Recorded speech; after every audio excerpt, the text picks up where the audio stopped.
Parliament నియోజకవర్గాల సమీక్షా సమావేశాలు ఈరోజు ఆదిలాబాద్ పార్లమెంట్ నుంచి ప్రారంభిస్తే దాదాపుగా అదే అంశాలు మళ్ళీ మా పార్టీ నాయకులు కార్యకర్తలు సుదీర్ఘంగా జరిగిన ఈ సమావేశంలో వారు మళ్ళీ ఒకసారి తమ అభిప్రాయాలను నిక్కచ్చిగా కుండబద్దలు కొట్టినట్టుగా నిర్మోహమాటంగా మా అందరి దృష్టికి తీసుకొని రావడం జరిగింది.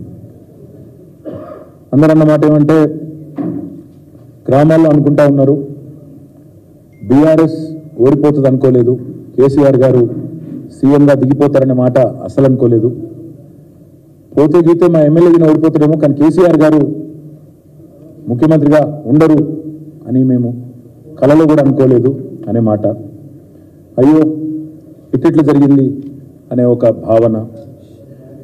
దాంతోపాటు ప్రతి గ్రామంలో జరుగుతున్న చర్చ, ఈరోజు రాష్ట్రంలోని ప్రతి గ్రామంలో ప్రతి పట్టణంలో జరుగుతున్న చర్చని మా దృష్టికి మళ్ళీ ఒకసారి మా నాయకులు ఇవాళ ఆదిలాబాద్ నియోజకవర్గం నుంచి పార్లమెంట్ నియోజకవర్గం నుంచి వచ్చిన నాయకులు చాలా విషయాలు చెప్పారు.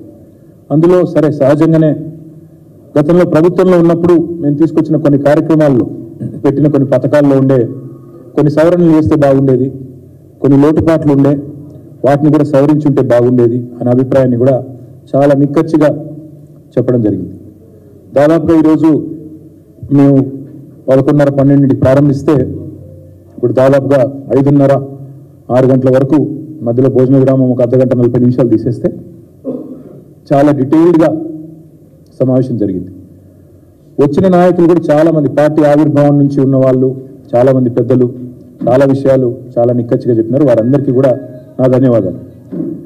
ఈరోజు వారు చెప్పిన ప్రతి మాట వారి మాటగా మేము అనుకోవడం లేదు. ఇవాళ వారు చెప్పిన ప్రతి మాట ప్రజల నుండి వస్తున్న ఒక గొంతుగా, ప్రజల వైపు నుండి వస్తున్న ఒక అభిప్రాయంగానే మేము పరిగణిస్తూ ఉన్నాం. 10 ఏళ్ల పాలన మీద జరిగిన అభివృద్ధి మీద ఎవరు కాదనలేని కళ్ళకు కొట్టొచ్చినట్టు కనబడుతున్న వైనాన్ని అందరూ కూడా ప్రస్తావించారు. అన్న అభివృద్ధి విషయంలో ఎలాంటి కంప్లైంట్ లేదు, కరెంటు విషయంలో కంప్లైంట్ లేదు, నీరు విషయంలో కంప్లైంట్ లేదు, తాగునీరు ఇచ్చిన విషయంలో కంప్లైంట్ లేదు, రోడ్లు వేసిన విషయంలో ఎవరు కూడా ఏలెత్తి చూపలేదు, జిల్లాకు మెడికల్ కాలేజ్ పెట్టిన దానిలో కూడా మరి దాని మీద ఎవరో ఏలెత్తి చూపలేదు, ఆసుపత్రులు పెట్టినారు, బాగా చేశారు, ఈ కంప్లైంట్లు ఏమీ లేవు. కానీ కొన్ని విషయాలు, ఎందుకంటే మనం ఓడిపోయింది కూడా కేవలం 1.85% తేడాతోనే ఓడిపోయినాము, ఒక 5 లక్షల ఓట్లతో ఓడిపోయినాము, కొన్ని చిన్న చిన్న లోటుపాట్లు సవరించుకుంటే బాగుండేది అనే మాట చెప్పారు. అందులో ఉదాహరణకి ఎప్పటికప్పుడు మా మీద జరిగిన దుష్ప్రచారాన్ని సరిగా ఖండించలేదు, పార్టీ నిర్మాణం మీద ఇంకా కొద్దిగా దృష్టి పెట్టింటే బాగుండేది, గత 10 ఏళ్ళు పార్టీ నిర్మాణాన్ని కూడా ఇంకా కొంత సుదృఢం చేసింటే బాగుండేది, కార్యకర్తల్లో ఆ నిస్తేజం ఉండేది కాదు అనే మాట కూడా చాలా నిక్కచ్చిగా వారు చెప్పారు.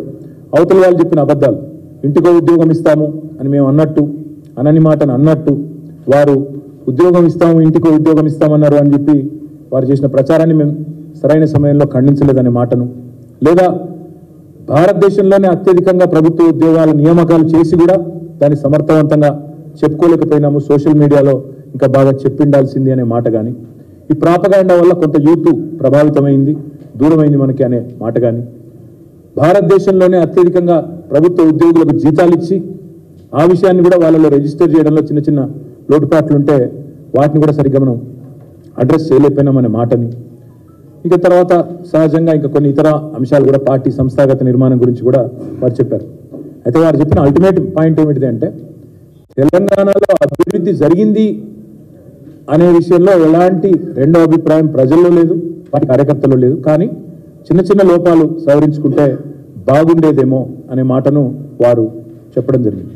దాంతోపాటు ఇంకొక మాట కూడా వారు చెప్పినారు, ఆల్రెడీ కేసీఆర్ గారు ముఖ్యమంత్రిగా లేరు అనే మాట చాలామంది ఇవాళ ఇతర పార్టీలకు ఓటేసిన వాళ్ళని కూడా, కాంగ్రెస్ బీజేపీలకు ఓటేసిన వాళ్ళ ప్రజల్లో కూడా ఒక రకమైన దానివల్ల అయ్యో ఇట్లా జరుగుతుంది అనుకోలేదు, మేము మా దగ్గర ఉండే లోకల్ అభ్యర్థి మీదనో ఇంకోరి మీద కొంత వ్యతిరేకతతో ఓటేసినాం కానీ కేసీఆర్ గారు ముఖ్యమంత్రిగా లేరు అనే మాటని జీర్ణించుకోలేకపోతున్నారనే మాట కూడా మా నాయకులు కార్యకర్తలు ఈరోజు అందరూ కూడా చెప్పడం జరిగింది.